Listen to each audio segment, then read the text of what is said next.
ఈరోజు మా ఇంట్లో చేపల ఫ్రై చూడండి మా అమ్మ చేస్తున్నారు.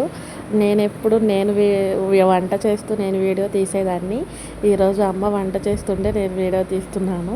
భలే అనిపించింది. చేపలు చూసారు ఎంత మంచిగా క్రిస్పీగా అయిపోయినాయో. సో చేపల ఫ్రై అనేది నాకైతే చాలా అంటే చాలా ఇష్టము. మా అమ్మ ఎంత సింపుల్గా చేసినా చాలా అంటే చాలా బాగా వస్తాయి. నేను ఎంత ప్రాసెస్ చేసినా సరే ఏదో ఒక వంక పెడతారు. బట్ నాకైతే చేపల ఫ్రై చాలా బాగా నచ్చింది ఫ్రెండ్స్. మీరు చేపల ఫ్రై ఎలా చేసుకుంటారు అనేది నా కమెంట్ సెక్షన్లో చెప్పండి. మీకు చేపలు ఎన్ని రకాల చేపలు తెలుసు, మీరు ఎక్కడ ఉంటారు అనేది కూడా చెప్పండి. మేము ఉండేది మచిలీపట్నం కాబట్టి మాకు బీచ్ చెరువులు దగ్గరగా ఉంటాయి. సో అందుకు మాకు చేపలు చాలా ఈజీగా దొరుకుతాయి, తక్కువ ప్రైస్లో కూడా ఉంటాయి. చాలా హెల్తీగా కూడా ఉంటుంది మంచిగా చేపలు తినడం వల్ల. సో మీరు కూడా అలవాటు లేకపోతే అలవాటు చేసుకోండి. మా ఇంట్లో అయితే ఈరోజు చేపల ఫ్రై అలాగే పప్పుచారు చాలా అంటే చాలా బాగుంది. మీరు కూడా ఎంజాయ్ చేస్తారని అనుకుంటున్నాను.